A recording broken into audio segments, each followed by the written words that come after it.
Jesus. Thursday, All right. March 21st, 1991. A man led police on a high-speed chase in Louisiana going into Mississippi. What the police didn't know at the time was the man that they were chasing was Dennis Depew, a man who had been recently featured on America's Most Wanted for killing his wife in Michigan and fleeing the state. He looked like a clucky. He looked like a you sus. You know what I mean? Like you said, ugly as hell. Like, if you look like I guess if you look like a clucky, then you might as well be a clucky, you know? Just saying. Because God damn. I would not want him to be my babysitter. Case was also the inspiration behind the 2001 horror movie, Jeepers Creepers.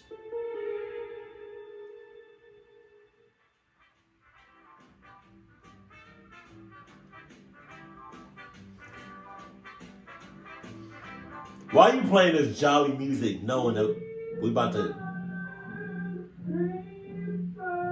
Hell no. Oh, God.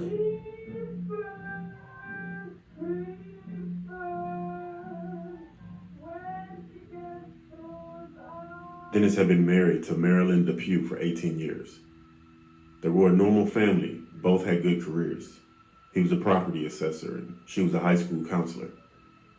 Marilyn claims that after the children were born, he became distant. Oh. And he said that she turned the kids against him. Marilyn wanted to raise the family on her own. So in 1989, they divorced.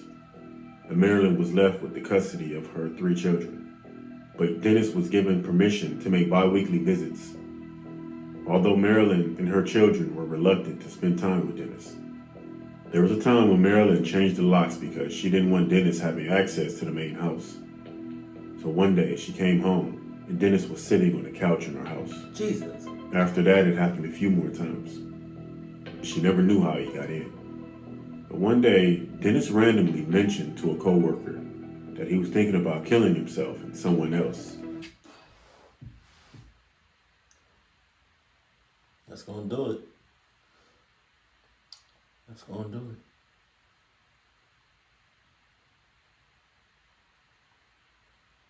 You tell me that shit. Man, you ever tell me that while I'm on my lunch break, or in general, if we working together, you tell me you thinking about doing that stuff. You doing that to yourself and to somebody else.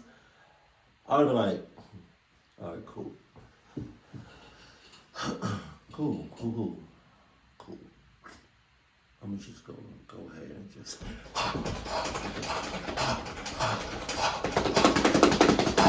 That shit hurt. That shit hurt. I smacked the hell out of my thighs. I'm out that motherfucker. I'm out that clutch. You tell me that, what you just told me about clunking yourself up and somebody else, I'm out. I'm damn it 2 weeks.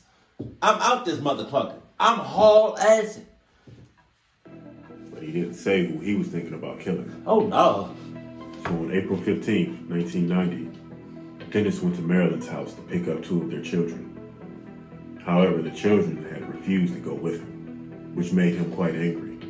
When Marilyn tried to talk to him, he started yelling at her. He grabbed her and threw her down the stairs. After that, Marilyn was knocked unconscious. So Dennis grabbed her and told the children that he would take her to the hospital. The oldest daughter, Jennifer, ran to the neighbor's house to call the police.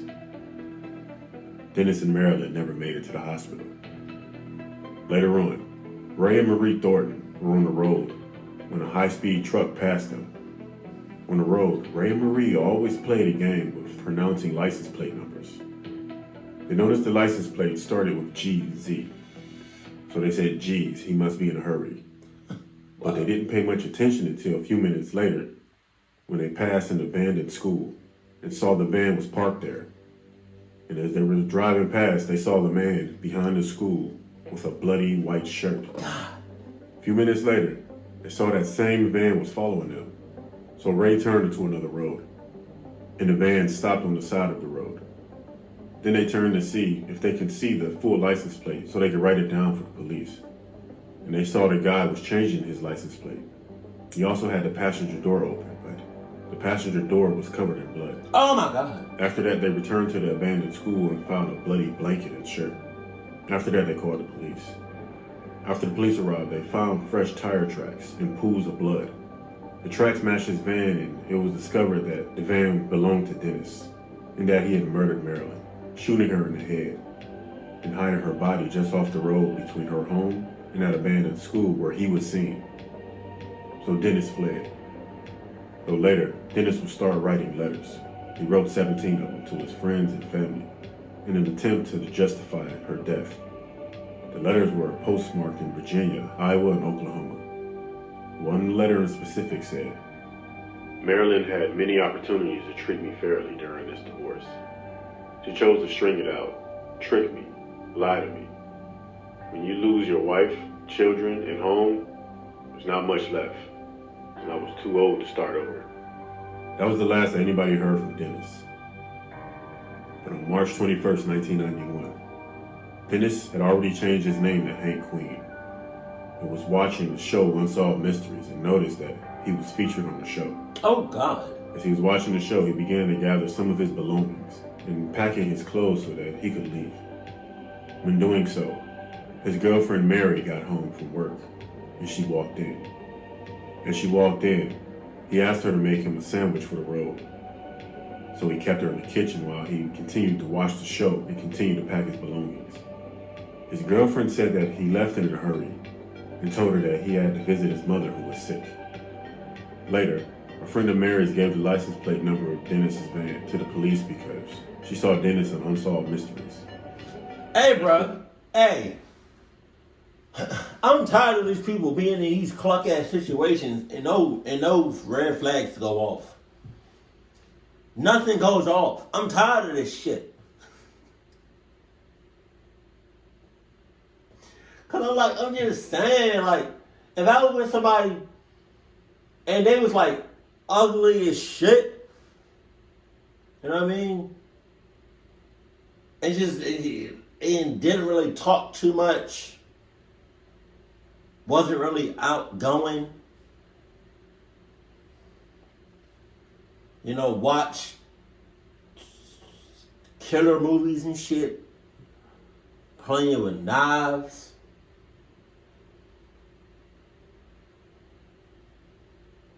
Saying shit to yourself.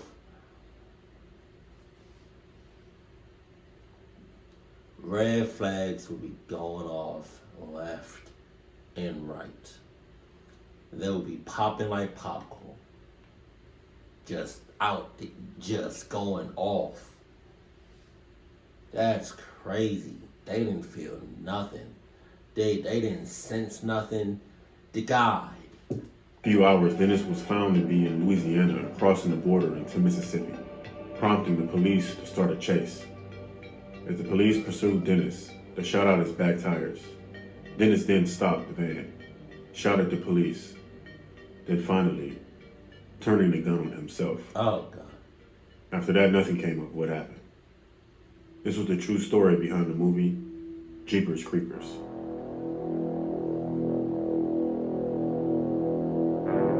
I wish people, whenever they get caught, I wish people didn't kill themselves and just faced or just went to jail for the rest of their life. Or like at least be like in solitary confinement or something.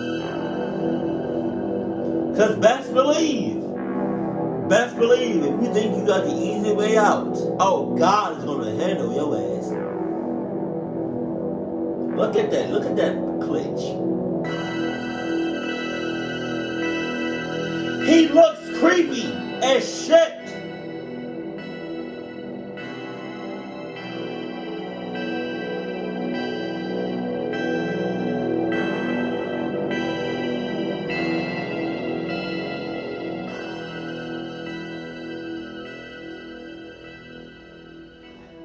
It looked like he was just desperate. I won't go back to that Gattor files. I want to go back to that scene where they showed him, where you showed him,